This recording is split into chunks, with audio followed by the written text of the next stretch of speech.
Sabe, quando a gente pensa em sustentabilidade, é bem comum associar isso a uma ideia moderna, né? Quase como se fosse algo que veio de fora para ser imposto à fé. Mas e se o cuidado com o planeta for, na verdade, uma parte essencial da revelação bíblica desde o comecinho de tudo?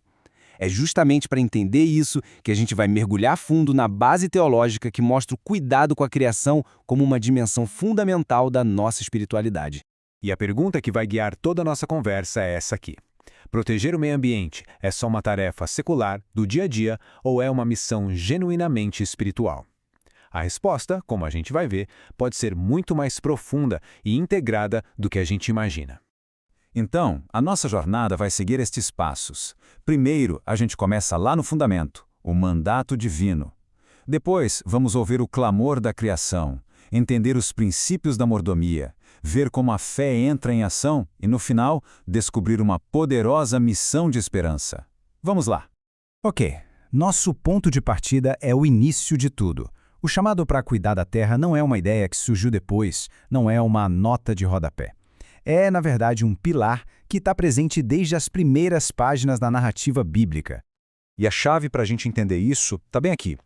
Ser criado à imagem e semelhança de Deus não é sobre ter um status, é sobre ter uma vocação. Isso dá para a humanidade uma responsabilidade única. Pensa bem, se o Criador cuida da sua obra, aqueles que são feitos à sua imagem são chamados a fazer exatamente o mesmo. O conceito crucial aqui é o de mordomia. Não se trata de sermos donos do planeta, mas sim seus guardiões, seus administradores. A Terra foi confiada a nós, sabe? E isso muda toda a perspectiva.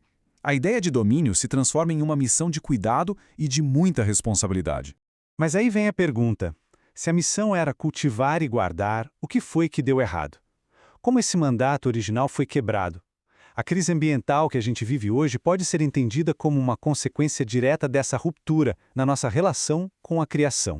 E o contraste é gritante. O plano original era de parceria, de harmonia, mas o que a gente vê hoje, muitas vezes, é uma lógica de exploração e abuso, onde a responsabilidade foi trocada pelo egoísmo. No fundo, a crise ambiental acaba revelando uma crise de valores muito profunda.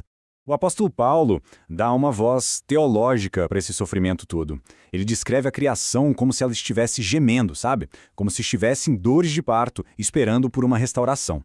É uma imagem muito poderosa que conecta diretamente a degradação ecológica com o grande drama da redenção. E esses gemidos não são nada abstratos. Eles têm nomes que a gente conhece muito bem: desmatamento, poluição generalizada, colapso de ecossistemas, eventos climáticos extremos. Do ponto de vista teológico, tudo isso são os sintomas bem visíveis de uma relação que foi quebrada entre a humanidade e a criação. Certo. Diante de um cenário desses, a fé não oferece indiferença, muito pelo contrário. Ela oferece um caminho de restauração.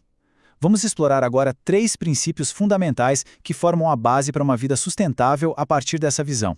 Primeiro, a mordomia responsável. Ela nos lembra que os recursos do planeta têm limites. Depois, vem o amor ao próximo, que revela uma coisa muito séria. A crise ambiental é também uma crise de justiça social, porque ela sempre atinge primeiro os mais vulneráveis. E, por fim, uma visão integral da vida, que nos faz entender que fé, ecologia, economia e ética não podem andar separadas. Tá tudo conectado. Tá, mas como é que esses princípios viram ações práticas no dia a dia? Vamos ver agora como essa teologia toda se transforma em testemunho concreto no mundo de hoje.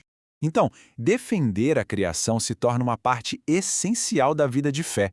E isso pode se manifestar de várias formas: na educação, na defesa de políticas públicas justas, no combate ao consumismo e até mesmo na hora de integrar esse cuidado nos nossos momentos de culto e adoração.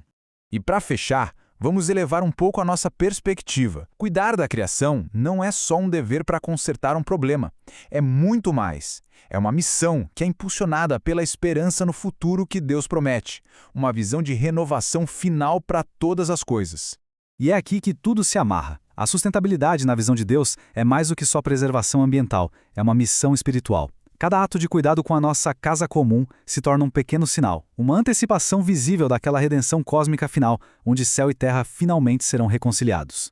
E isso tudo nos leva a uma reflexão final. A questão não é apenas o que pode ser feito, mas o que cada ação significa. Qual pequeno e visível sinal do reino que está vindo pode ser plantado através de um gesto concreto ainda esta semana? Refletir sobre isso transforma a sustentabilidade, deixa de ser uma obrigação e se torna um ato de esperança e adoração.